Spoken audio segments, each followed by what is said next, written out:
razonamiento clínico que hace Piaget. La inducción, por el contrario, es quizás, tal vez, el método más antiguo, habría que ver, ¿no? Eso es una especulación mía. Porque la inducción, ¿qué dice? Si yo voy caminando y veo un pato negro, le voy a dar el ejemplo más clásico de todo. Veo un pato negro, sigo caminando y veo otro pato negro. Viajo a Europa y veo patos negros. Viajo a Australia y veo patos negros. Voy al África y veo solo patos negros. He recorrido casi todo el mundo y he visto patos negros. El razonamiento inductivo dice entonces, generalizando, los patos son negros. ¿Ese razonamiento es seguro? ¿Qué piensan ustedes? ¿Es seguro ese razonamiento? No, No es seguro. ¿Por qué? porque el hecho de que no haya visto otros colores de pato no quiere decir que no existan. Quiere decir que en algún lugar, escondido, y para joderme sobre todo, hay un pato blanco, ¿no? Que va a desmentir la ley que yo armé. O sea, ¿sirve para armar leyes provisorias? Sí, como siempre las leyes que se arman en ciencias son, sobre todo a partir de este método inductivo de razonamiento, son leyes. ¿Sirve para armar leyes? Sí, sirve para generalizar, o sea, tenemos una expectativa abierta, pero no segura, no es un razonamiento seguro. En cambio, la deducción es segura. Si yo digo, todos los patos son blancos, acá tengo un pato, la deducción dice que ese pato es blanco. El pato que yo encuentro será blanco. Pero esa deducción no nos aporta ninguna información nueva, mientras que la inducción nos permite generalizar ciertas ideas a pesar de que después se puedan demostrar que han sido falsas, insuficientes o parciales, etc. La deducción es un tipo de razonamiento interesante para las ciencias sociales porque tiene que ver con el hecho de que yo, cuando busco algo, supónganse como hacen los forenses, no sé si a ustedes les gusta esa serie de forenses que descubren cómo son los asesinatos y demás. Voy encontrando pequeñas piezas o pistas que están cercanas por contigüidad o por el tiempo o como sea, y a partir de distintas partes yo postulo a partir de una cierta regla que esas partes, así trabajan los que hacen anatomía comparada, o sea, van descubriendo en la Tierra fósiles, partes de fósiles, en general es muy raro encontrar un fósil completo, aunque ha sucedido en nuestra Patagonia, han encontrado de esos bichos grandotes que estaban antes, ¿no? Completos, pero es raro. Entonces el investigador, el arqueólogo o el paleontólogo tiene que ir juntando las piezas y tiene que ir haciendo un trabajo por el cual, a partir de las distintas partes, arma una cierta totalidad posible. Entonces, dice, bueno, acá con este pedazo de cráneo, más esto, más esto, más esto, creo que tenemos un caso de el bicho que ustedes quieran. ¿No? Tenemos un caso de tal cosa. Entonces, se descubre a partir de la regla y de los fragmentos, vamos a decir, que yo tengo que tener una regla. La regla dice que los cráneos han evolucionado de tal manera, o sea, siempre trabajo en las inferencias con reglas, con aspectos parciales y con casos. La combinación entre casos, reglas y demás es distinta en los distintos razonamientos. Esto es muy interesante porque ustedes probablemente como psicopedagogos, así como los psicoanalistas que trabajan en distintos estratos de la personalidad y van descubriendo sobre la base de información que es parcial, o sea, o que no es completa, no es exhaustiva, ¿no? Mientras que en un experimento del método experimental, yo le pongo tantos gramos de potasio, tantos gramos de esto, tantos gramos de esto, tanta cantidad de agua, y a partir de la deducción que yo he podido establecer, establezco un cierto experimento y veo cómo sale. Nosotros, en el caso de los seres vivos y de los alumnos y los estudiantes, de los pacientes que vamos a trabajar, nos encontramos con situaciones donde la información puede no ser completa, puede y debe muchas veces estar distorsionada o estar cubierta por una cantidad de situaciones diversas de orden escolar, de orden familiar, etcétera, con lo cual nosotros no tenemos que perder de vista cuáles son nuestras unidades de análisis, o sea, no confundir la unidad de análisis del el grupo escolar donde el niño participa, el grupo familiar que ha recibido la demanda o el reto para que se lleve al niño al psicólogo o al psicopedagogo, y después la unidad de análisis que tiene que ver con lo que el niño efectivamente es, lo que el niño puede, lo que el niño quiere, etc. En todo este entramado, según sea el caso, y más allá de que ustedes tengan una serie de preguntas,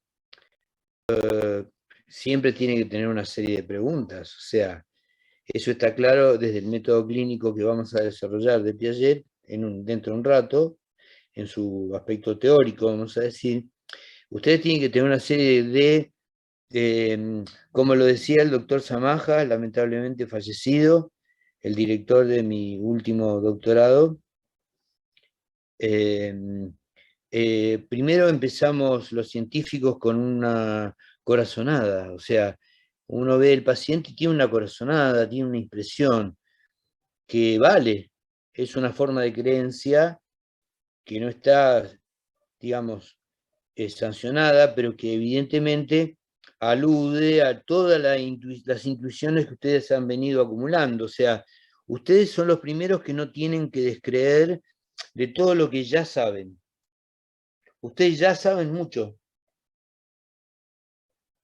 No lo digo como un argumento demagógico. Lo digo de verdad. Ustedes ya han acumulado una serie de experiencias. Esas experiencias a veces les han sacado el jugo, a veces no le han sacado el jugo, pero tienen una serie de experiencias que generan en ustedes cierta intuición, cierta... ven entrar al tipo y dicen, qué rarito que es este, ¿por qué viene con la cabeza toda tapada? ¿Por qué camina? ¿Por qué su pose es así? ¿Por qué se ubica de esa manera? ¿Por qué me saludó de tal otra manera? ¿Cómo es el tono de la voz? Y en ese momento ustedes no están pensando, no están haciendo como una computadora una especie de listado racional de todo lo que van viendo o escuchando, sino que se les va formando una totalidad, una cierta totalidad, una gestalt, vamos a decirlo así, que de alguna manera les suena a tal cosa. Entonces, ese me suena a tal cosa, después ustedes tienen que ir trabajando y corroborándolo o no, sobre la base de un trabajo que tiende a ser más o menos exhaustivo. Lo de más o menos exhaustivo tiende a lo siguiente.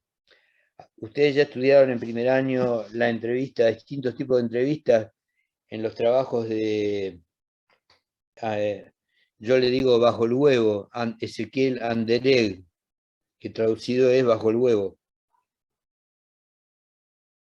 Y han visto que en las ciencias sociales, por ejemplo en la sociología, se utilizan muchas veces cuestionarios cerrados, terminados, conclusos. Esta no es la manera de investigar en psicología, en general. No sirve porque no nos da seguramente una información fidedigna y muchas veces forzamos a la persona a decirnos lo que la persona cree que nosotros queremos escuchar.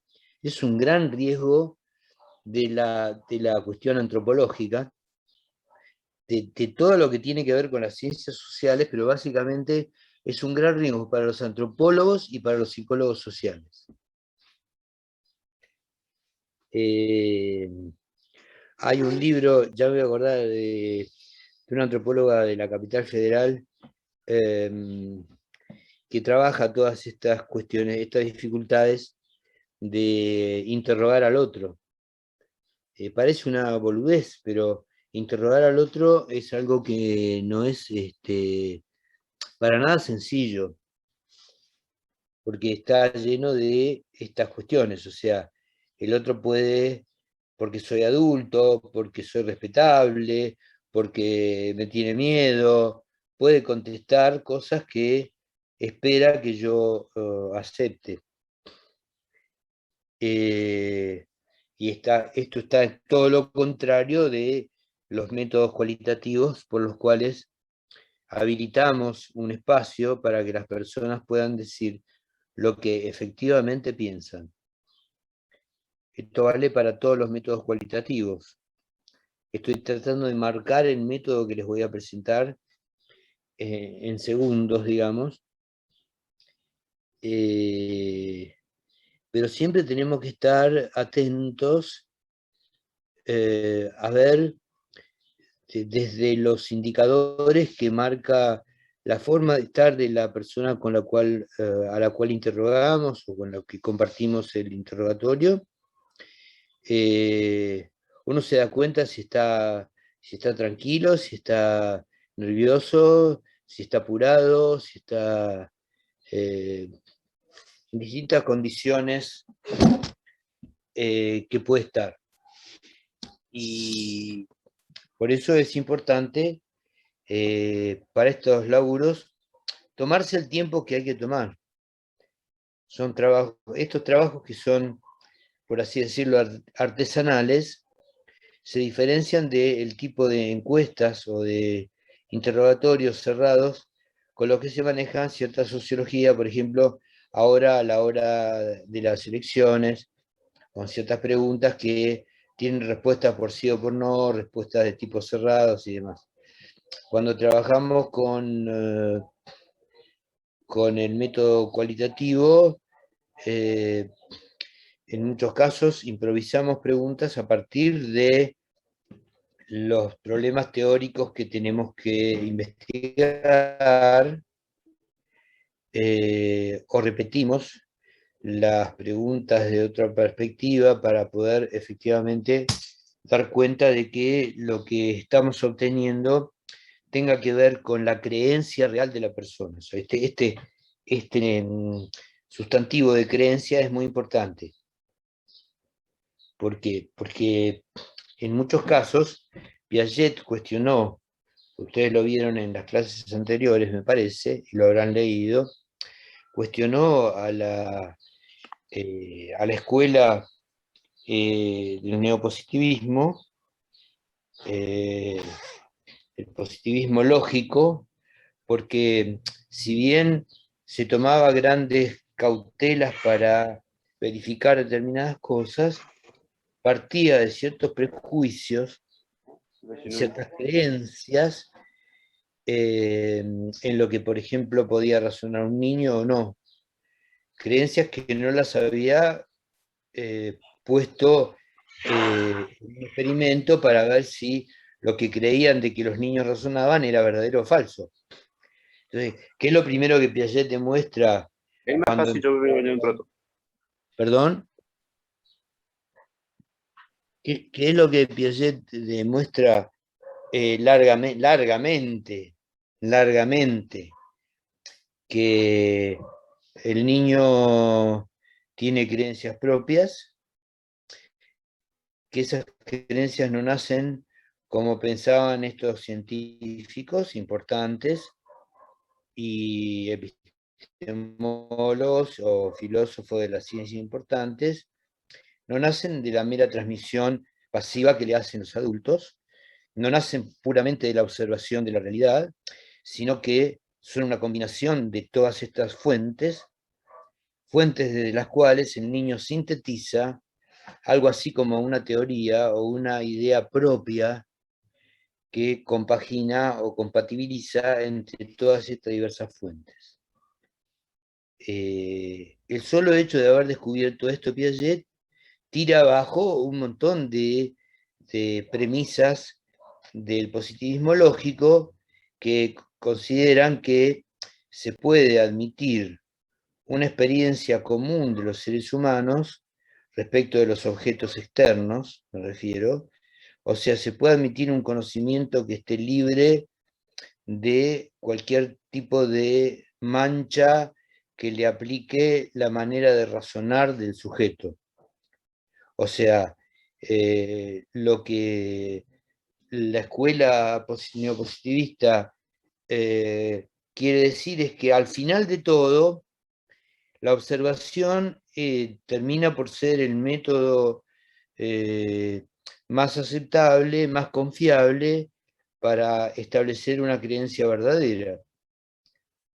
Y todo lo que Piaget va a demostrar es que según la naturaleza del avance del sujeto epistémico, eso en el campo de la historia de las ciencias, o según el avance del sujeto individual, en el caso de los niños pequeños, del sujeto en desarrollo, las distintas modalidades de razonar, de pensar la realidad, van a determinar diferentes maneras de recortar lo que podría ser el observable, intocable o igual para todos. O sea, desde siempre no hay un observable igual para todos los observadores, salvo en la medida en que los observadores concuerden, combinen o concuerden en el mismo tipo de inferencias, en el mismo tipo de razonamiento y recorten con significado el mismo tipo de entidad que está afuera de nosotros. Por supuesto, Piaget no era un solipsista. Los solipsistas eran los idealistas que pensaban que no había nada afuera, el sujeto era el que determinaba todo lo que existía, digamos. Y no había prácticamente ninguna afuera del cual podamos dar cuenta. Piaget no dice eso, Piaget dice hay un mundo afuera, pero según el estado evolutivo de la manera de razonar, de la manera de pensar, yo adoptaré distintos recortes, asignaré distintas significaciones a distintas partes de la realidad, y esas distintas partes de la realidad a la que le asigno cierto tipo de significado, digamos, que ese es el acto de conocimiento, es asignar significado a una parte del mundo o a una parte de mi pensamiento que yo he destacado. Eso es asignar significado. Le puedo asignar significado a mis propias acciones, en la medida que las tomo como objeto de mi pensamiento, o le puedo asignar cierto tipo de condiciones al mundo, en la medida en que lo he recortado, en que lo he modificado, lo he transformado, lo he pasado por mis manos, por mis ojos, por mis orejas, etc. Pero el mero dato sensitivo que me viene de la oreja, de la mano o de la boca cuando meto un objeto en la boca, no implica una síntesis automática. ¿Se entiende lo que quiero decir? El hecho de que yo lo toque al objeto, lo balancee, todas las cosas que ustedes van a ver a lo largo de los capítulos de Nacimiento de la Inteligencia, todas las cosas que hacen los hijos de Piaget con los objetos que les han sido acercados, evidentemente, no determinan de por sí solas una síntesis. O sea, tiene que haber una participación del sujeto que asigna de alguna manera, en algún momento de este desarrollo tan rico y tan impresionante, la solidez a ese objeto, la característica de ser autónomo respecto de mis acciones. Durante mucho tiempo el bebé, los primeros meses, el sexto mes, el séptimo mes, todavía está suficientemente indiscriminado del objeto. Ustedes recuerden que hay una fusión entre el niño y el mundo que merced a las características de los conceptos que después vamos a explicar, la asignación y la acomodación, como conceptos contrapuestos, van a actuar de manera tal que el niño lentamente se va a ir desprendiendo del objeto en el sentido de poder ir asignándole al objeto ciertas posibilidades autónomas de comportamiento, o sea, va a aprender sobre el comportamiento de objetos que simultáneamente se van a ir escapando de su acción real o de su acción puramente imaginaria. Piaget muestra en algunas partes de seguramente el segundo libro, Formación del símbolo, cómo cuando Piaget se va, Piaget aparece, el bebé le hace fiesta, qué sé yo, etc. Y Piaget se corre, se desaparece, y el bebé vuelve a hacer los movimientos que estaba haciendo para ver si lo puede atraer la imagen de su papá. En la medida en que el bebé a veces tiene suerte con eso, pero a veces no tiene suerte. ¿Por qué? Porque son modos de acudir a la causalidad de puro mágico fenomenista, o sea, son modalidades mágicas.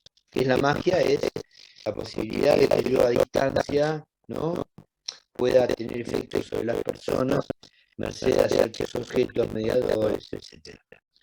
No vamos a dar una clase de magia porque temo que me quieran sacar de las cátedras por instilar en ustedes un comportamiento anticientífico.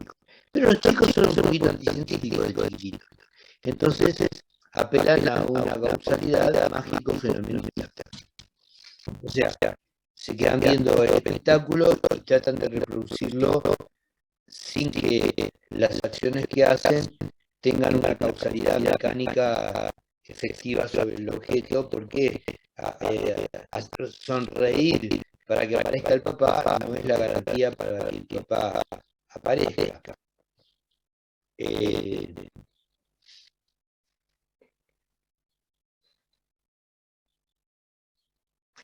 Entonces estamos tratando de despejar que el método que Piaget, que voy a presentar a continuación,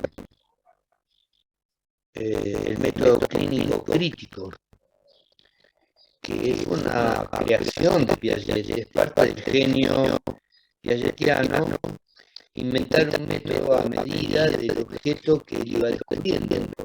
El objeto que él iba descubriendo es que la inteligencia humana no se reproduce, ni se altera, ni se aumenta linealmente, o sea que la inteligencia no implica simplemente mayores conexiones entre las neuronas, los algoritmos que podrían ser los cientistas, los neuropsicólogos actualmente, de ver, bueno, en determinada actitud o actividad, bueno, qué campos del cerebro, esto se estudia, son estudios no invasivos, qué campos del cerebro se activan, y está claro que en distintas situaciones los campos del cerebro que se activan son diferentes, lo cual habla de la flexibilidad de la mente humana y por otro lado del comportamiento adaptativo del cerebro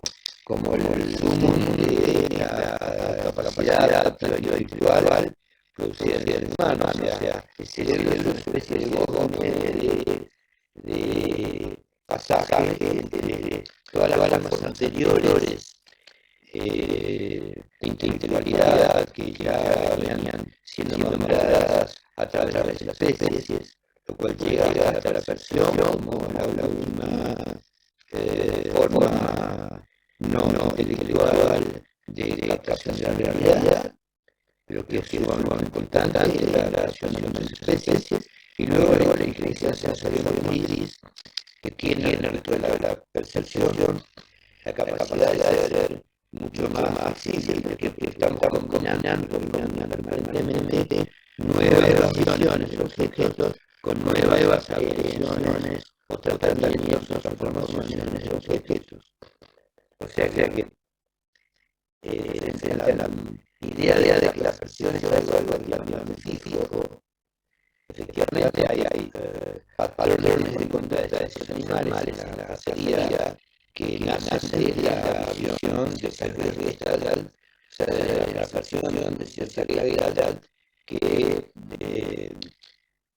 permite disparar una puntada de cacería, por ejemplo. En el caso del ser humano, está tan enamorado que ha nacido sin la manifestación completa del sistema nervioso, el hecho de que el sistema nervioso siga abandonado durante los primeros meses después del nacimiento facilita el acceso a los 6 meses a la intencionalidad de científico, o sea, ya el niño se fija un cierto objetivo a partir de todo lo que sabe hacer con las cosas, y la intencionalidad entonces es uno de los componentes básicos de la inteligencia humana.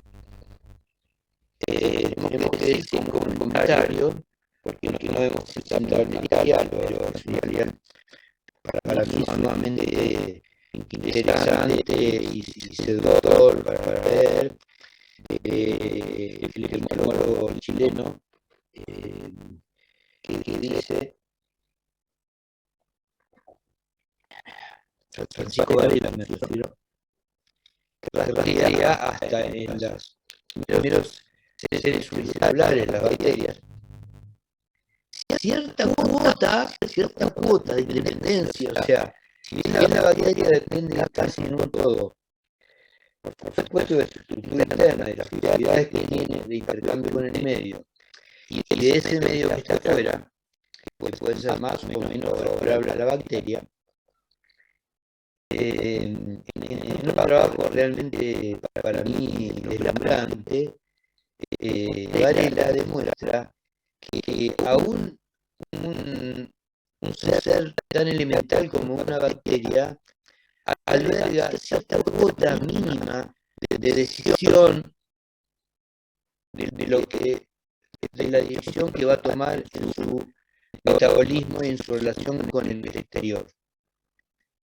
Y esta demostración de Varela muestra que desde un punto de vista genético jamás podríamos pensar que la inteligencia empieza de una manera rotunda y absoluta en un momento. Tenemos que fijar un punto en el ser humano diciendo que a los 6 meses, 7 meses más o menos, cuando el sujeto empieza a poder combinar de manera deliberada determinados medios con determinados fines, aunque sea de modo mágico. Cuando el bebé se mueve en la cuna fuerte para volver a hacer aparecer a la mamá o al papá que fueron por atrás de la ventana, está queriendo hacer algo él para efectivamente causar un cierto fenómeno placentero como es la aparición del papá o la mamá. Ya sabemos que para los niños la aparición del rostro humano tiene un lugar especialísimo, más allá de que se haya visto el rostro humano, se haya pensado que el rostro humano es visto como una gestalt por parte del doctor Spitz. Ustedes recordarán esto de psicología evolutiva. El complejo del rostro humano es mucho más profundo y tiene reminiscencias o anclajes emocionales muy fuertes desde el olfativo, desde el color, etcétera, que eventualmente Lacan dijo que está muy vinculado al poder que tienen las máscaras en algunos rituales o en algunas situaciones de intercambios humanos. Pero lo crucial de todo esto es ver que efectivamente no podemos reducir, como haría meramente la neurología, cada uno de los momentos del desarrollo infantil primero, simplemente a reacciones puramente mecánicas. Porque de entrada ya hay, a pesar de lo cuasi mecánico del reflejo, una serie de componentes complejos que van a entrar en la economía de esa relación que el bebé va a establecer con el medio ambiente, economía en la cual las personas que trabajamos en el psicoanálisis no podemos olvidar que el rostro humano, por ejemplo, no es solamente un objeto más, sino que es un objeto que está ligado con las situaciones placenteras o con el alivio de las situaciones displacenteras. Recordemos que los bebés los primeros meses sufren por los cambios climáticos en el medio, sufren por las cuestiones posicionales de su cuerpo, porque no está todavía integrado del todo los aspectos cerebelosos que tienen que ver con el equilibrio. O sea, el niño de los primeros 6 meses es un niño candidato a sufrir. Y es por eso que es tan importante en estos primeros meses la función materna, en tanto que handling, holding, etc. O sea, cómo tenerlo al bebé, cómo acariciarlo, cómo contenerlo, cómo hablarle, fundamentalmente. Y entonces difícilmente podríamos pensar que todos los objetos para el bebé son igual de neutros. Hay una concepción de la inteligencia. Los griegos tienen dos concepciones de la inteligencia. Una es la nous, que sería la inteligencia más fría, más ligada al tratamiento que la persona o el ser humano hace de los objetos, que tiene que ver con las tecnologías más precarias, desde las tecnologías más precarias hasta las tecnologías más actuales. Y después hay otro modelo de inteligencia que tiene que ver mucho más ya con la relación humana, con el hecho de los fenómenos de identificación, que son fenómenos muy precoces, y que tienen que ver con la relación que se va a establecer de creer en el otro, sospechar del otro, plantear que el otro está pensando lo que yo estoy pensando, etc. Situación que para más o menos los 4 años, los que han investigado estas cosas muestran que está relativamente estabilizada la idea de que el bebé se concibe pensando parecido o igual a como piensa la otra persona, adulta o no.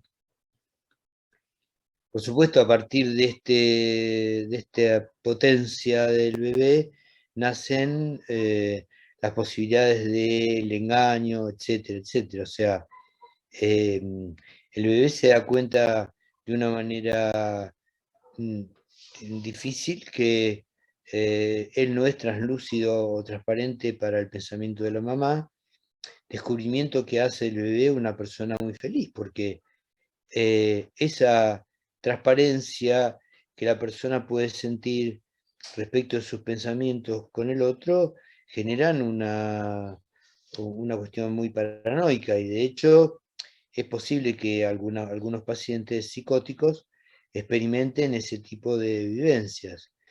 En la relación sana, normal del niño con la mamá, el niño se convence de que para que su mamá sepa algo de lo que él quiere o puede o necesita, requiere de algún tipo de manifestación por parte de él.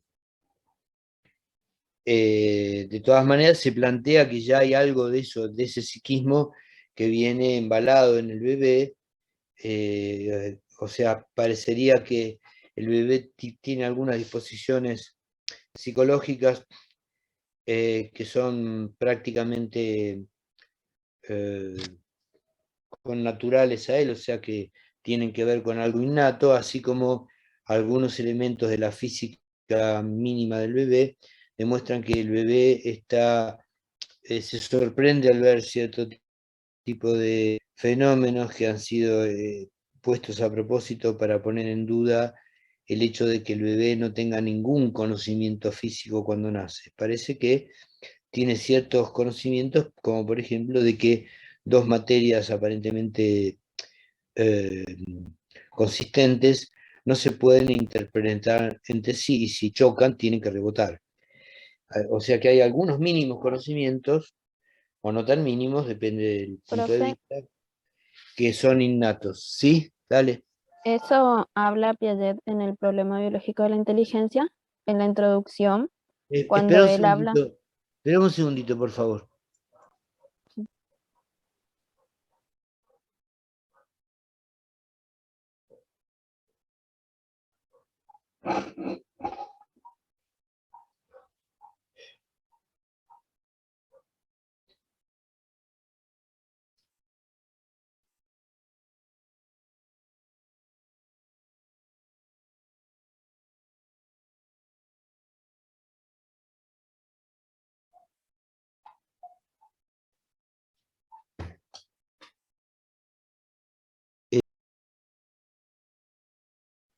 Profe, su micrófono.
Bueno, vamos a continuar.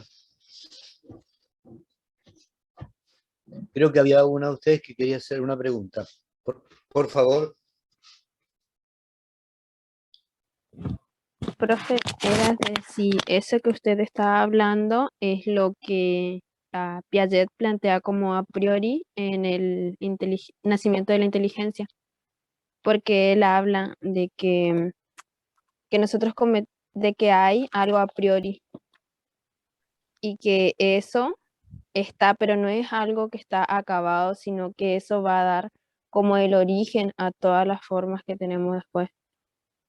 Sí, es interesante la pregunta porque Piaget reconoce dos tipos lo van a leer así, dos tipos de herencias, y en ese sentido dos tipos de a priori, o sea, dos tipos de algo que es independiente, a priori es independiente de la experiencia. O sea que el bebé nace con, vamos a decirlo así, con dos herencias. Hay una herencia que tiene que ver con la estructura y el funcionamiento que viene de alguna manera garantizado por miles de años de progresión filogenética, vamos a decir, que tiene que ver con el hecho de que seamos mamíferos, etc. Y esta herencia, dice Piaget, es una herencia básicamente limitante, o sea, nos da ciertas oportunidades, pero nos niega otras porque esto tiene que ver con las eventualidades del crecimiento de ciertas capacidades durante la evolución, a veces en desmedro de otras, eventualmente. O sea, esto tiene que ver con cómo cada una de las características genéticas que se van heredando pueden ser positivas o negativas.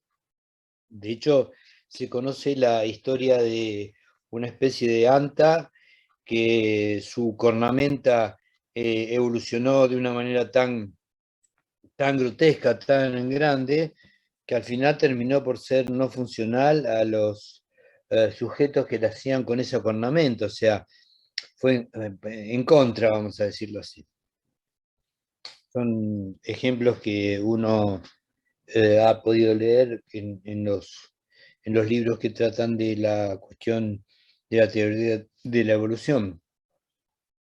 Pero hay otra herencia que creo que es a la que vos estabas apuntando, que tiene que ver con los invariantes funcionales, o sea, que además de las características estructurales que nos limitan, más o menos, o nos dan algunas posibilidades, hay una capacidad, de hecho, de adaptarse, lo cual implica que de romper los mismos cercos orgánicos o anatómicos o fisiológicos que nosotros tenemos. Hay una capacidad de adaptarse que tiene que ver con el diseño de sujetos vivos en el medio ambiente, por los cuales aquellos elementos del medio ambiente que les son favorables, quiere decir que alimentan su estructura y posibilitan su reproducción. Ya sabemos que los seres vivos se caracterizan por la capacidad de estructurar y reestructurar y la capacidad de reproducirse. Son las dos capacidades que tienen, a diferencia de una piedra, por ejemplo. La piedra puede estar inactiva y recibir mayores otros estratos del río y se hace más grande, pero no hay una participación activa de la piedra para ser más grande, vamos a decirlo así. Entonces, estos invariantes funcionales implican que toda la existencia vital depende también de su propia capacidad de actuar en el medio ambiente de una manera tal que puede producir efectos internos en su propia estructura, incluso en la estructura del genoma. O sea, el genoma, que parecería ser algo, un código invariable que está en las mitocondrias y están los cromosomas básicamente de una manera que parecería ser inmóvil, en realidad también se está moviendo, o sea, nada de lo vital deja de moverse. O sea que es posible a través de acciones y de reacciones en las cuales los sujetos se adaptan al medio ambiente, que haya ciertos cambios, incluso ciertos cambios genéticos. Profe, ¿eso tiene que ver con la neuroplasticidad? Y yo creo que sí.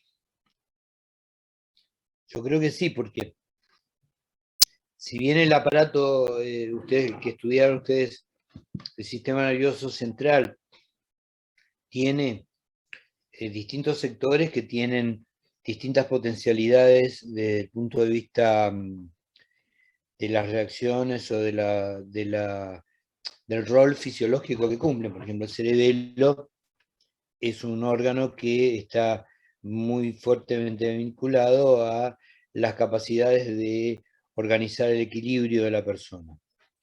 Sin embargo, no actúa igual en todas las ocasiones. Y si algunas partes del cerebro son lastimadas, como se demostró en los grandes estudios de Luria en la época de la Segunda Guerra Mundial, Luria, un pensador y psicólogo soviético, efectivamente puede haber reparaciones o vías alternativas, o sea que el cerebro no es como un mecanismo de cables que están todos fijos, sino que el tipo de uniones que ustedes estudiaron entre célula y célula del sistema nervioso implica la posibilidad de que haya distinto tipo de circulación de las informaciones, y bueno, y esto también estudia evidentemente la inteligencia artificial, ¿no? La posibilidad de que haya, según de determinadas asociaciones la posibilidad de establecer distintos circuitos en los cuales intervienen distintos lugares del cerebro y que efectivamente eso sea mucho más plástico, tenga que ver con lo que vos denominabas neuroplasticidad, en el sentido de que no hay reacciones puramente mecánicas del cerebro o de sectores del cerebro, sino que el cerebro actúa como una totalidad que se reorganiza también. Esto tiene que ver con uno de los conceptos básicos que ustedes van a estudiar en la introducción de Nacimiento de la Inteligencia, que es el concepto de organización. El concepto de organización, no hay, ninguno de estos conceptos hay que darlos por terminados o por concluidos. O sea, el concepto de organización está en función de la vida general de adaptación del sujeto o del individuo biológico. O sea, el individuo biológico está en un medio ambiente sometido a una serie de adaptaciones de todo lo que está en ese medio ambiente. O sea, la adaptación no es la adaptación de un individuo, sino que la adaptación es la adaptación de adaptaciones. O sea, distintos individuos que están en el medio interactúan de maneras diferentes. Entonces, la adaptación implica elegir, entre comillas, por parte del individuo, como decíamos la bacteria hoy de Varela, tomar alguna clase de decisión. Es una decisión inconsciente, estamos hablando de una célula, no tiene un cerebrito a la célula que dice voy para allá, voy para allá. Pero tiene opciones, y esas opciones tienen que ver con justamente la capacidad de reforzar su propia organización a partir de tomar del medio ambiente aquellas cosas que son más compatibles con su propia estructura. Digamos que aparecen en el medio ambiente distintos tipos de minerales o distintos tipos de, entre comillas, alimentos. Bueno, depende de aquel que tome el alimento adecuado, el ciclo adaptativo continuará, pero si el organismo toma, come, mete en su interior un elemento venenoso, incompatible desde el punto de vista químico con su estructura, puede ser que el ciclo termine en la muerte y se termine la adaptación. O sea que la adaptación no está garantizada. La adaptación es un proceso que eventualmente cada una de las especies procura que se haga en términos lo más seguros posibles, ¿no? Por eso algunos animales hacen cuevas, las arañas hacen las telas de araña, ¿no? Y los seres humanos hacemos unas cosas increíbles que no sé en cuánto nos mejoran la adaptación, como esas camas que hacen los japoneses, que las personas viven adentro de una especie de cilindro. No sé si esa es la mejor manera de estar en el día, pero bueno, el ser humano es un bicho bastante especial. Pero si tomamos las especies, efectivamente, en el intercambio y en el tratamiento de los elementos que tienen a su disposición, a través de protomecanismos parecidos a la asimilación y a la acomodación. O sea, la asimilación y la acomodación no nacen con el ser humano, sino que ya las especies tienen que adaptarse, por ejemplo, cuando viene una catástrofe y tienen que cambiar de materiales para hacer su nido, o tienen que aprovecharse de otros nidos ajenos, y ahí las estrategias de supervivencia están a la orden del día, digamos. En general, las especies inferiores solo pueden reaccionar a las situaciones que aparecen en el medio ambiente a posteriori. En el ser humano, la capacidad de la toma de conciencia y el hecho de que pueda tener distintas habilidades cerebrales o inteligencias, según el autor de que tratemos, combinándose de manera flexible. Lo que dijo la compañera de la flexibilidad es muy importante, le permitirán también, además de reaccionar a las situaciones inmediatas, proponer situaciones o transformar el medio ambiente en relación a situaciones posteriores que puedan ser eventualmente propias de una capacidad de anticiparse, vamos a decir así, a aquellos desequilibrios que todavía no han sucedido. De hecho, la teoría de la equilibración que ustedes van a estudiar de Piaget habla justamente de esto, del hecho de que cada vez que logramos pasar con éxito un problema que nos ha desequilibrado, las capacidades que han nacido de esas acciones para restaurar la situación original o sacarnos del atolladero, nos deja en una posición más avanzada para poder enfrentar retos similares y aún retos que no sean exactamente iguales a los que ya hemos acometido. De todas maneras, esta parte que tiene que ver con la flexibilidad y con la definición de inteligencia en relación a una especie de potencial, digamos, o sea, que la inteligencia tendría que ver con barruntar, con anticipar lo posible, con ir más allá de lo observable, con ir más allá del problema que tengo ahora. Sería interesante que ustedes piensen su carrera desde esta perspectiva, ¿no? Cada uno tiene, bueno, tengo que estudiar esta materia tiene este problema, esta materia tiene este problema, qué sé yo. Entonces uno normalmente se focaliza en, a ver qué saco primero. Y en trato de solucionar, a veces las estrategias no son las mejores, trato de sacar las materias más fáciles y las pateo para adelante las más difíciles. Y entonces en tercer año se me arma un despelote bárbaro, ¿no? Y se me hace un cuello de botella. Esto ha demostrado el Centro de Estudios Avanzados de Córdoba, de la Universidad de Córdoba, como estrategia fallida de los estudiantes de Córdoba. Así que a veces lo que parece más improbable es mejor que lo haga primero. O sea, meterme con la más difícil es mejor que meterme con la más fácil, que me da, digamos, que me llena el corazón y el espíritu de bondad, y meterme con la materia más jodida para ver cómo puedo organizar todo lo demás.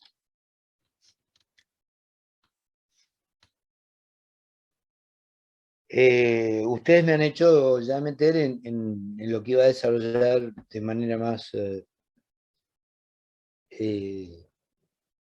canónica, digamos, la próxima clase, pero han hecho preguntas que son muy importantes y que nos permiten diferenciar la inteligencia humana de la inteligencia de las otras especies.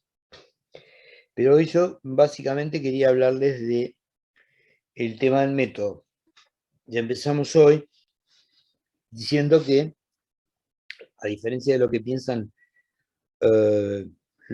los filósofos de la ciencia del positivismo lógico, no hay al final del recorrido del conocimiento, no hay la posibilidad de establecer un elemento en común en el cual todos estemos de acuerdo en su descripción, o sea, no hay un observable universal, igual para todo el mundo, sea lo que sea, sino que los observables a los que se acometerá la ciencia o cualquier tipo de actividad son observables que son concomitantes, que son correlativos a las posibilidades de lograr cierto tipo de inferencias. O sea, tenemos cierto tipo de inferencias causales, cierto tipo de sospechas de cómo actúan los objetos y cómo se relacionan los objetos, y a partir de esas sospechas, de esas corazonadas, como decía el profesor, decíamos hoy, a partir de esas corazonadas empezamos a hurgar, empezamos a vincular las cosas. el hecho de que Piaget haya postulado una epistemología que no es externa o heterogénea al conocimiento vulgar o al conocimiento común, es un dato importante, interesante, porque es lo que facilita la posibilidad de haber concebido como forma de prueba y verificación de la epistemología genética el método psicogenético, o sea, el hecho de poder estudiar en función de un sistema de interrogatorio muy particular, la posición que los niños toman respecto de ciertos problemas epistemológicos, o sea, ciertos problemas que tienen que ver con el comportamiento de los objetos, ya sea el comportamiento del viento, el comportamiento de las plantas, el comportamiento de las personas, el comportamiento del humo, el comportamiento del agua, lo que usted quiera. La idea de que hay una transición y una continuidad entre el razonamiento que no es tonto, ni es casual, y es dirigido, y es bastante sistemático de parte de los bebés en dirección a las formas ulteriores o más progresivas del conocimiento, le abrió a Piaget una perspectiva para combinar lo que él ya sabía por parte del método histórico crítico, o sea, aquello que sí se ha podido registrar por escrito a partir de las narraciones de los distintos descubrimientos de la física, de la química, etc. Y las soluciones, sobre todo, que a los problemas que se les venían, digamos, los autores iban dando. Por ejemplo, cuál era el origen o cómo era la forma del movimiento. Se pudo estudiar en los niños con preguntas adecuadas a ese problema epistemológico, cuál era la respuesta o la solución que el niño daba. Ahora, el método clínico crítico tiene una historia bastante larga, digamos, porque es el método que sigue siendo el método privilegiado por Piaget y los piagetianos hasta el final, hasta la muerte de Piaget y a posteriori, como el método fundamental de exploración de las creencias infantiles. Después se combina, para armar los estadios y demás, con el método estructural, pero de esto no vamos a hablar ahora. Para hablar del método clínico crítico, es el método principal que Piaget descubre cuando descubre que los niños tienen una forma de razonamiento particular que no coincide con la de los adultos, pero que no es trivial, ni es estúpida, ni es casual, ni es azarosa, sino que tiene un fundamento en alguna clase de creencia verdadera que el niño, o de relaciones que el niño establece entre los distintos fenómenos de los que se está ocupando. Al comienzo de este método, cuando Piaget estaba trabajando en Francia, en el laboratorio de Simón, después trabajando con niños normales también, Piaget descubrió que en algunos casos los niños de cierta franja de edad se equivocaban todos. Lo repetimos esto, que es un dato muy importante, es un descubrimiento de la ciencia, aunque parezca muy sencillo. Piaget descubre que los niños se equivocan todos de la misma manera. Quiere decir que la equivocación o el error, en ese caso, es un error sistemático, y que si es sistemático responde a una verdadera concepción que lleva a ese error, pero lleva ese error de un modo inteligente. Esto es muy importante en una perspectiva luego, vamos a decirlo así, pedagógica, el hecho de cómo concebimos el error. Pero Piaget allí descubre que hay un error sistemático. O sea que los niños se equivocan siempre igual. Entonces Piaget piensa que tiene que desarrollar un sistema de interrogación del niño diferente al que está establecido en los métodos tradicionales de los tests, porque en los métodos tradicionales de los tests, como el mismísimo test sobre el cual estuvo trabajando Piaget, el test de Terman-Merrill, el test de Binet en el fondo, es un test que está armado sobre la base de si el niño da la respuesta correcta según el adulto o no. Si da la respuesta correcta según el adulto, es un puntaje. Si no la da, quiere decir que se corresponde con una edad mental más baja. Entonces, ¿en qué se parece una naranja y una manzana? Que hay que decir es una fruta.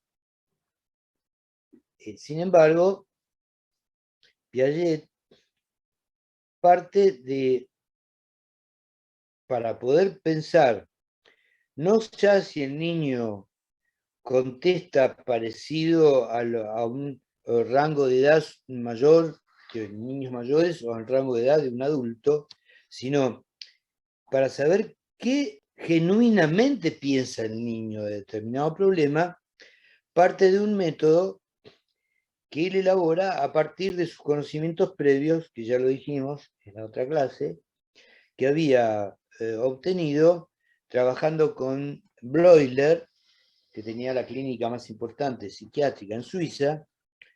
Bleuler, el descubridor de la palabra esquizofrenia, o el inventor de la palabra esquizofrenia.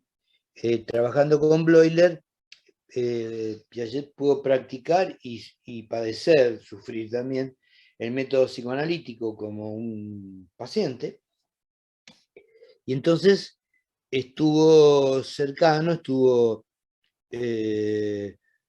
cerca cuál era la forma de indagación del psiquiatra o el psicoanalista, que es un método indirecto de llegar a las visiones, es un método que no va directamente a preguntarle al paciente sobre aquellos aspectos que hacen a sus complejos o sus inquietudes o ansiedades, sino un método un poco atravesado de ir llegando lateralmente a algunas cuestiones. Y Piaget incorpora este conocimiento psiquiátrico y psicoanalítico a la formación de interrogaciones de tipo verbal con las cuales él empieza a trabajar en Francia con los niños. O sea que al comienzo el método clínico era un método de interrogación verbal del sujeto cargado o sabiondo epistemológicamente, que era el científico, y el niño del cual no podíamos saber qué sabía, qué suponía, qué creía. Pero que creía que Piaget estaba convencido de que iba a poder dar algún tipo de respuesta que fuera coherente. Él descubre allí que en el trato de los adultos con los niños, esto tiene mucho que ver con, por eso les recomiendo que puedan ustedes estudiar la introducción del libro La concepción del mundo en el niño, porque ahí Piaget describe en el prefacio las distintas maneras de reaccionar clínicas por su propia experiencia de los niños. O sea, el niño da respuestas desde respuestas que pueden no tener ningún sentido con el problema que se le plantea, cuando eso se llama no importaquismo, o sea, cuando el tipo no está interesado en lo que ustedes le plantean, tiene que darse cuenta y hacer otra cosa, porque es de balde trabajar con un niño que no está interesado en lo que ustedes quieren sacar de él. Pero ustedes se van a dar cuenta si el niño está interesado o no. En la mayor parte de los experimentos de Piaget, los niños, según el problema que se les planteaba, estaban interesados en la problemática que se les planteaba, o sea, participaban de manera de manera espontánea y de manera activa. Ahora puede ser que esté en el no importaquismo porque estaba en otra, quería jugar a otra cosa. O sea que esa respuesta no nos lleva a ninguna parte. Después puede haber, sobre la base de la pregunta, una respuesta más o menos lúdica. O sea, donde el niño lleva la respuesta al terreno del juego y de la imaginación, y entonces no ejerce en su cabeza un control desde las creencias que él tiene de lo que está pasando, sino que se mete en esa cuestión lúdica, que incluso puede llegar a cuestiones de fantasmagorías y respuestas completamente fantásticas, etcétera, que pueden ser interesantes para otro rubro, pero como nosotros estamos tratando de asignar a la respuesta de los niños un estatuto en la estructura de su inteligencia, o sea, estamos buscando las creencias verdaderas que el niño tiene, después pueden aparecer dos tipos de respuestas. Una respuesta es la creencia disparada, o sea, la pregunta del interrogador movió en la cabeza del niño ciertas redes, vamos a decirlo de esta manera, ciertas redes o ciertas teorías que el niño tiene en su cabeza, pero de las que no es consciente. O sea, el niño las tiene, pero no sabe que las tiene. Porque esta es la situación mental y en todo caso la restricción que puede tener el niño para no poder desarrollar con más sistematicidad una serie de ideas, pero las tiene. Entonces puede haber una creencia disparada, que es el hecho de que yo le pregunto, y entonces el niño dice algo de lo que genuinamente él cree. Esa respuesta es una respuesta, desde el punto de vista del desarrollo intelectual, importante para Piaget, porque está denunciando, es un indicador de una creencia verdadera del niño. O sea, que eso es parte de la estructura del mundo tal como el niño lo ha podido establecer hasta ese momento. Es parte del equilibrio, que es un equilibrio siempre móvil, pero que tiene ciertos momentos de estabilidad. Los estadios nos hablan de que las concepciones infantiles intelectuales tienen momentos de mayor estabilidad relativa y que sobre la base de nuevas informaciones, nuevos retos, nuevas incorporaciones, etcétera, después se van resquebrajando de alguna manera y van dando lugar eventualmente a nuevas series o sistemas de ideas. Las ideas nunca van solitas, sino que van en forma de sistemas, grupos, o sea, no hay en la inteligencia de Piaget sumatoria de elementos individuales que se ponen uno al lado del otro. Siempre es una cuestión orgánica, ¿no? El pensamiento, en algunas de las teorías europeas paralelas a Piaget, como la Gestalt, etc., son pensamientos orgánicos, o sea que son pensamientos solidarios de otros pensamientos. La escuela muchas veces olvida esta idea fundamental de la que tiene que ver con el concepto de organización, o sea, que nada de lo que está en la mente del ser humano está solito colgando de no se sabe qué, sino que siempre está vinculado, esto es del sistema nervioso central, que está vinculado por redes que van cambiando, decíamos hoy, a través de que se vayan iluminando tal parte o tal parte del cerebro, del cerebelo, etcétera, pero que además tiene su correlato a nivel del contenido intelectual, o sea, el contenido intelectual no está nunca fijo, estático, sino que está en estado de moverse. A veces, cuando el equilibrio está bastante bien logrado y el problema es un problema relativamente conocido, con los elementos que el niño tiene, le alcanzan para dar explicaciones comprensivas de la realidad. Y a veces el problema que se le suscita desborda esa comprensión y entonces tiene que apelar a mover el esqueleto, tiene que mover los conocimientos, tiene que inventar o generar nuevas, lo llamamos regulaciones, son nuevas funciones por las cuales el sujeto empieza a dar vuelta a lo que ya conoce. Y esto que yo les digo ahora, y después lo vamos a estudiar en más profundidad, es muy importante, porque la escuela muchas veces no reconoce esos momentos de duda o de padecimiento intelectual o de dar vueltas como momentos fecundos del conocer, del conocimiento. Y sin embargo,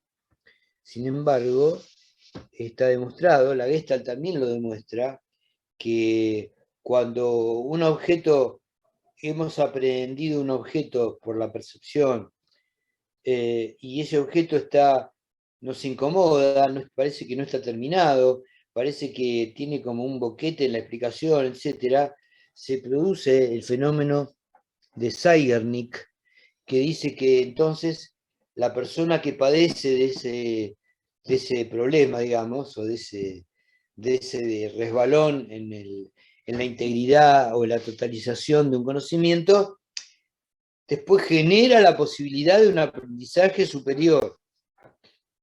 Quiere decir que el aprendizaje, aún en el sistema de la Gestalt, que es un sistema que parte de un fisicalismo absoluto, incluye la necesidad de volver a un equilibrio, de reequilibrar los conocimientos y de desarmar lo que yo ya tenía armado, ¿no? O sea, la Gestalt, ¿qué supone? Que podemos desarmarlo, la Gestalt que tenemos armada, la totalidad que tenemos armada, para reunir las partes en un complejo diferente. Ahí hay una coincidencia, si ustedes quieren, entre la psicología genética de Jean Piaget y muchas de las exploraciones que han hecho en la psicología infantil, la teoría de la Gestalt, sobre todo en la persona de Charlotte Bühler, que es una autora que les recomiendo. Hizo un libro llamado Kindheit und Jugend, Infancia y Juventud, un libro de psicología evolutiva, y es una de las investigadoras importantes de la infancia. Hay algunos encuentros, y después va a haber algunos desencuentros, porque la teoría de Piaget es mucho más dinámica, es más flexible, porque parte de una metáfora biológica y no de una metáfora física como la teoría del campo. La Gestalt parte de la teoría del campo electromagnético, del campo eléctrico, etcétera, que es una metáfora física. En cambio, Piaget parte de una metáfora biológica. La metáfora biológica, que es la organización y la adaptación, la asimilación y la acomodación, que lo vamos a ver en detalle. Ustedes ya pueden ir leyendo la introducción de Nacimiento de la Inteligencia para ver cómo hay un paralelismo entre las explicaciones evolutivas de las especies y un paralelismo entre las explicaciones del surgimiento u origen y avance de la inteligencia. Hay distintas formas de aprender el crecimiento de la inteligencia, y Piaget opone su propia teoría a las distintas teorías anteriores, que son paralelas a ciertas teorías biológicas del desarrollo. Profe, Sí, dale. acá en el material dice que hay que concebir a la inteligencia como que ella es un punto de llegada. Sí. A eso se refiere Sí. cuando dice que se busca buscar un equilibrio cada vez más amplio y más estable. Es un punto de llegada provisorio que nos puede satisfacer o nos puede servir para determinados logros, pero que eventualmente nunca está completamente concluido. O sea, cada vez que avanzamos en el campo de la equilibración, atrapando o solucionando determinado tipo de intríngulis, de desequilibrio, se generan otras preguntas. O sea, la forma de proceder científico va de pregunta en pregunta. En el medio hay algunas soluciones que pueden ser parciales o que pueden ser cercanas a soluciones finales, pero que permanentemente nos dejan abiertas las puertas a otros interrogantes. Por eso es un punto de llegada. Por ejemplo, lo que está pasando con las vacunas. El hecho de que tal vacuna se prolongue en el tiempo y aumente las defensas del organismo contra el virus, no implica que ya conteste de si en el caso de que el virus mute a otra variedad, va a tener el mismo comportamiento. O sea, nos abre nuevos cuestionamientos. O sea, tenemos una convicción porque se hicieron los estudios, se tomaron las muestras correspondientes, son suficientes, etc. Pero hay preguntas que se abren ahí que todavía no se contestan. Y tenemos que seguir trabajando en ese otro aspecto. O sea, la realidad, la objetividad es algo que siempre está en el horizonte. ¿Vieron cómo vamos caminando? Nunca llegamos al horizonte. Bueno, la objetividad es eso en la ciencia. O sea, es un camino por el cual nos vamos aproximando, tenemos algunas certezas, o por lo menos achicamos algunas incertezas, y después tenemos que seguir caminando. Niña, ¿querés preguntarme algo?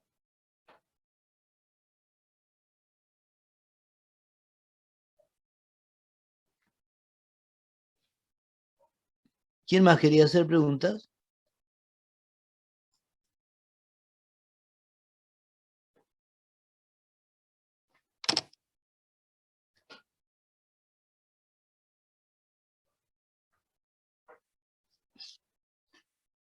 Bueno, seguimos adelante con el método clínico crítico. La primera fase del método clínico crítico entonces está expuesta en los primeros libros de la década del 20 de Piaget, donde Piaget investiga algunas cuestiones que tienen que ver con preocupaciones sobre el orden físico. Tiene preguntas que hace en algunos libros sobre el lenguaje. Y después en ese libro que yo les mencioné, la representación del mundo en el niño, le pregunta al niño sobre el origen de los astros, sobre una serie de eventos del universo, digamos, y donde los niños efectivamente, a partir del método clínico crítico, pueden desplegar sus explicaciones genuinas, aquellas de las que ellos están convencidos. Algunas teorías de los niños son sumamente originales. Por ejemplo, una teoría que los niños tienen es que el viento nace del movimiento de las hojas de los árboles. Nosotros diríamos que es al revés, ¿no? El viento mueve las hojas de los árboles. Bueno, los niños piensan que en la medida en que se mueven las ramas de los árboles, se genera el viento. Y así hay un montón de creencias más que efectivamente parten de que en muchos casos el niño no puede poner en comprobación sus ideas, cosa que si pudiera haría. O sea, cuando ustedes estudien los comportamientos del bebé, de los bebés de Piaget, van a ver que en muchas oportunidades, aún habiendo tenido éxito, el niño reproduce una acción para poder entenderla. Tuvo éxito, pudo lograr lo que quería, y la vuelve a repetir solamente para estudiarla, o sea, para poder penetrar en la causalidad profunda de ese comportamiento del objeto. Es muy interesante esto, y por eso la relación entre relación entre el niño con las ciencias físicas y el niño, o las ciencias duras, y las ciencias sociales, está cargado de otras problemáticas. ¿Por qué? Porque el adulto que sería un poco la fuente y el encuentro con los datos que el niño puede tener para corroborar ciertas ideas sobre lo que significa la socialidad humana, o la relación entre las personas, o la relación entre el niño, entre él mismo y los otros, padece de que efectivamente tiene que pasar por la autoridad de aquel que es el que lo cuida, el que le da de comer, etcétera, etcétera, y que se supone que sabe. O sea, el niño parte de una asimetría muy, muy profunda, o sea, todo el tiempo que le lleva el hecho de, a través del lenguaje, ponerse de acuerdo, el fenómeno de la referencia, ponerse de acuerdo en cómo se llaman los objetos, implica un larguísimo recorrido en el cual el niño se va a tener que poner de acuerdo ni siquiera con su mamá y su papá, sino con su hermano, con el vecino, después con el nene de la guardería o del jardín de infantes. O sea que el proceso de incorporación y de armar un tejido lexical coherente es un trabajo muy, muy largo y muy penoso por parte del niño, donde también está lleno de conflictos. O sea, hay conflictos cognitivos en este armado. No se lo puede representar simplemente como repetir la asociación de una imagen con un objeto, con una palabra. Un poco la visión idílica y sencillista que tenía San Agustín, que sin embargo era un gran observador, de cómo se generaba de manera cuasi asociacionista o conductista el lenguaje, no es en realidad así. El niño tiene que atravesar una serie de conflictos y contradicciones hasta que se pone en juego un acuerdo en el campo simbólico sobre qué significa una cierta referencia, o sea, de qué manera un significante reemplaza o designa en el acto un significado.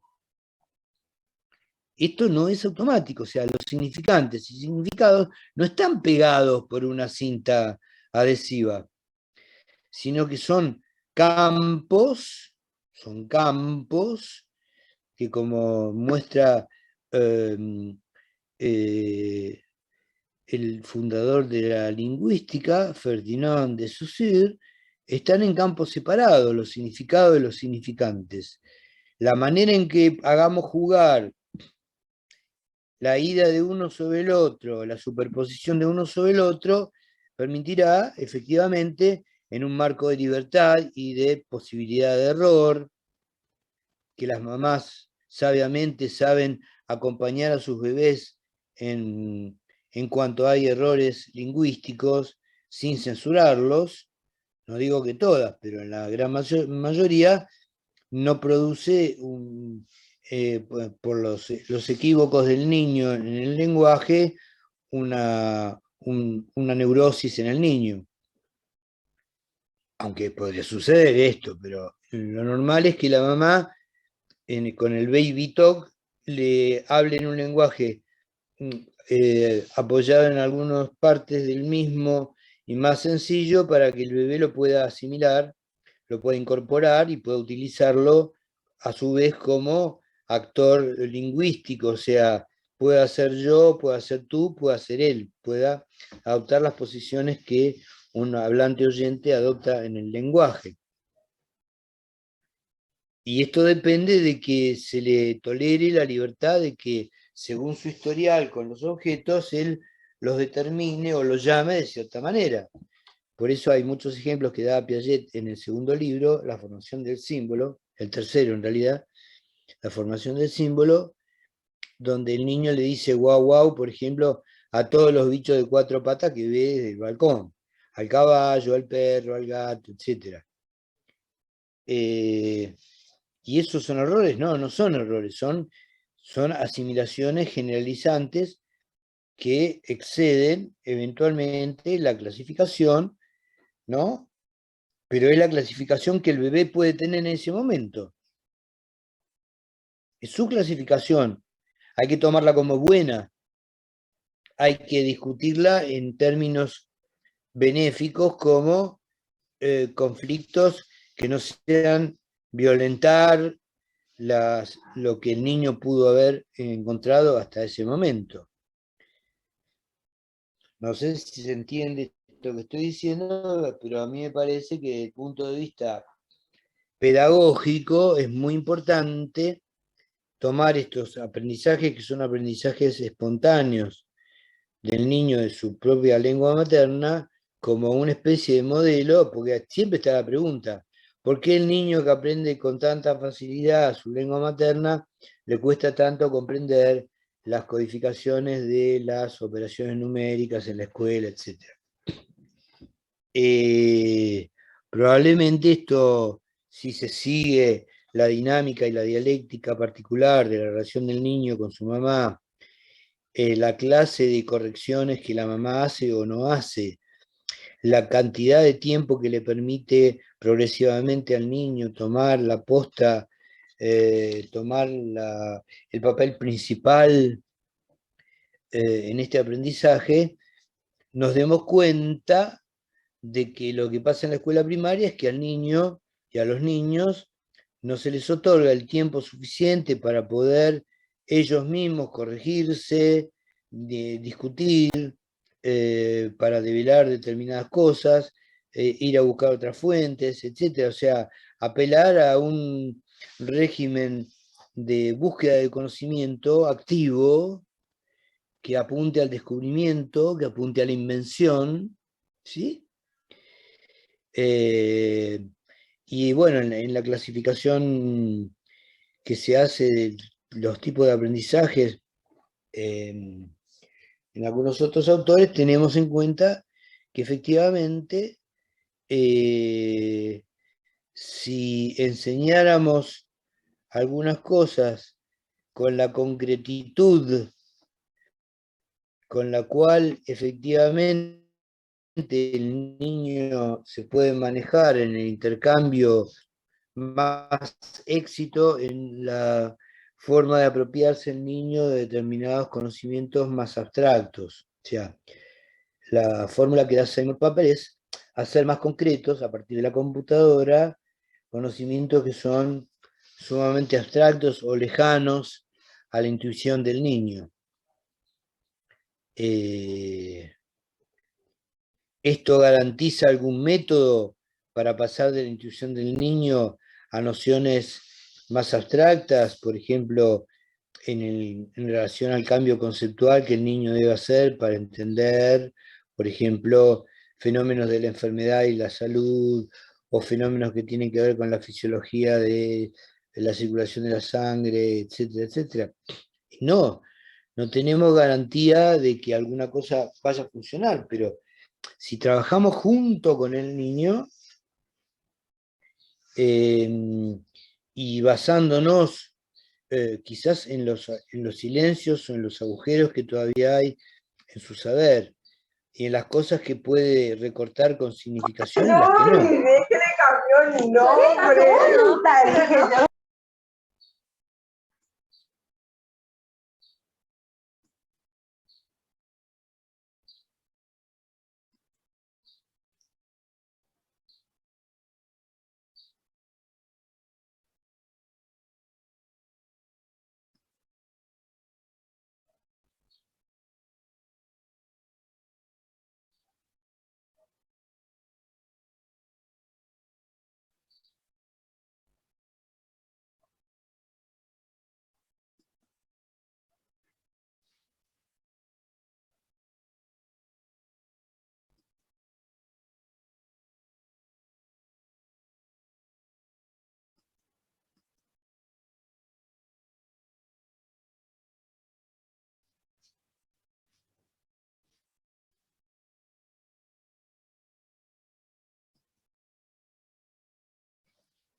Bueno, aquella que saqué sin querer, me avisa y lo ponemos de nuevo acá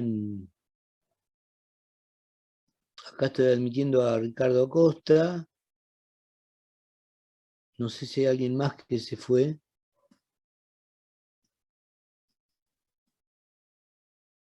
Bueno, el que quedó sin audio o algo me avisa. Vamos a tratar de resolverlo.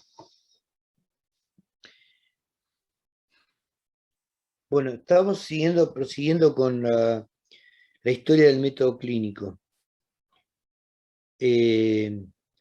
A posteriori Piaget decidió, un poco tomando el reto kantiano de que los seres humanos ya tenían categorías armadas, prefijadas en su cabeza, decidió poner a prueba la idea de si las categorías kantianas, espacio, tiempo, causalidad,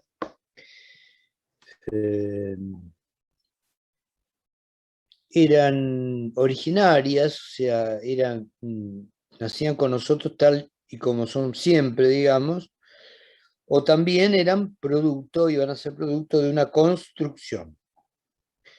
Entonces, como Piaget parte del niño de entrada, o sea, que es puro reflejo,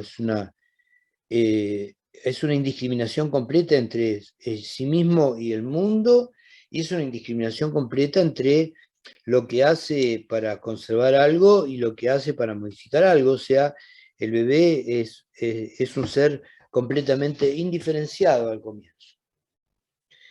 Entonces, para Piaget difícilmente podríamos, salvo en una especulación, admitir que ese bebé ya tiene un espacio armado, o un tiempo armado, o una causalidad armada, porque ni siquiera puede diferenciar los movimientos muy básicos que hace con sus brazos el recién nacido de aquello que le viene dado de afuera, ni puede distinguir lo que él puede hacer fonatoriamente a partir de su aparato fonatorio, de los ruidos o sonidos que eventualmente va a escuchar.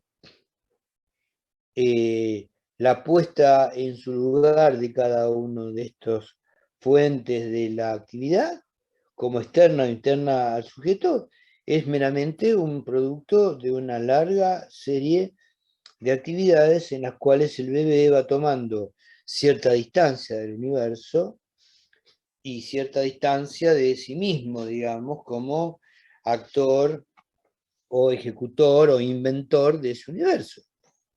Pero ya dijimos hoy que los niños muy pequeños actúan desde una lógica mágico-fenomenista, o sea, se consideran productores, es como si ellos segregaran las cosas que pasan del mundo. Por supuesto, como el mundo no siempre le da razón y muchas veces le da de espalda y muchas veces fracasa y no consigue lo que quiere, en el niño normal aparece el movimiento alternativo al movimiento que hizo, que es el hecho de poder modificar la acción que hizo anteriormente. A eso lo llamamos acomodación. Y entonces Piaget descubre que las observaciones que él hace, que son observaciones, no observaciones cualquiera, no son observaciones puras. La observación pura consiste en que yo como observador me instale en el lugar de los eventos, tratando de pasar lo más desapercibido posible, como si fuera una estatua, y registre de distintas maneras, magnetofónicamente, manualmente, etcétera, etcétera, registre lo que sucede en un determinado tiempo y lugar. Piaget lo que hacía era, además de observar algunas observaciones puras, introducir ciertos objetos en ciertos momentos, o sacar ciertos objetos en ciertos momentos, etcétera, o cubrir ciertos objetos, esconderlos, etcétera, para ver de qué manera las reacciones de sus hijos indicaban determinado tipo de comportamiento que podía ser eventualmente seguido longitudinalmente y podía ser interpretado bajo la forma de cuáles eran las estructuras cognitivas que se iban armando progresivamente. Esto partiendo de que no hay ninguna conducta, cognitiva o no, que no se sostenga sobre alguna conducta anterior, o sea, la perspectiva genética que Piaget pensaba para el discurso científico en general, la mantiene obviamente para la perspectiva psicogenética en el individuo del desarrollo, en el niño. Y entonces el método clínico crítico, que antes era con los chicos de la escuela primaria y se trataba de un diálogo abierto en el cual se aceptaban las cosas que los niños devolvían y se volvía a repreguntar, etc., se transformó en la observación de los bebés, de sus hijos, en una dialéctica, en un diálogo en el cual había una mediación por parte de los objetos que se iban poniendo y sacando del escenario del niño, y obviamente también, por supuesto, a través de algunas sentencias lingüísticas. Sin duda alguna, en algunas de las oportunidades Piaget habrá callado su boca y en algunas otras oportunidades Piaget o su esposa, la mamá de sus hijos, habrán hablado con los niños de determinadas cosas. De todas maneras, no deja de ser el método clínico por cuanto el hecho de introducir factores de cambio de una manera cuasi experimental, vamos a decir, permitía ver las limitaciones y poderes de cada uno de los momentos del desarrollo. Entonces, así es como Piaget llega a la conclusión de que el objeto permanente, o sea, la concepción del niño de que un objeto puede permanecer en el mundo aunque su percepción no lo alcance, más allá de su percepción, es una larga construcción en la que el niño ha participado dotando al objeto o tratando al objeto de muy diferentes maneras, o sea, utilizando muy diferentes recursos y muy diferentes formas de comportamiento que nosotros llamamos esquemas, porque son comportamientos que son reiterativos, repetitivos, pero que al mismo tiempo dan lugar a cierta clase de cambio o modificación que hace que podamos abordar con mayor riqueza al objeto en cuestión. El hecho de que haya estos esquemas que están a su vez relacionados con otros bajo la forma de medios afines, hace que el niño trame una verdadera red de acciones posibles que van haciendo que cada objeto sea asimilable a distinto tipo de acciones y por lo tanto ese objeto al que yo puedo someter a hacerlo rodar, pegar, chupar, escupir, patear, agarrar, etc., va incrementando su objetividad, su independencia respecto al sujeto. Cuantas más cosas el sujeto le puede hacer al objeto, parece una paradoja, más independiente adviene ese objeto al niño, porque además, efectivamente, el comportamiento del objeto varía mucho según el tipo de tratamiento, y entonces el objeto sigue siendo una fuente de sorpresas, inquietudes, desconocimientos que se irán eventualmente subsanando sobre la base de una mayor proporción de trabajo sobre el objeto, de ejercicio de mis esquemas y de invención de nuevos esquemas para ver si el objeto no es lo mismo agarrar una pelota de goma y pincharla con algo, a que se puede romper, a que sea una pelota de plástico, etcétera, etcétera. Esto quiere decir que el sujeto se transforma de una manera evidente y paulatina en constructor de su propio conocimiento y de los límites de su propio conocimiento que eventualmente en alguna otra oportunidad tendrá que desbordar. Tendrá que desbordar quiere decir, tendrá que abrir algún esquema, modificar algún esquema, para que así, de esa manera, la acomodación le ayude al sujeto a poder seguir manteniendo ese objeto dentro de la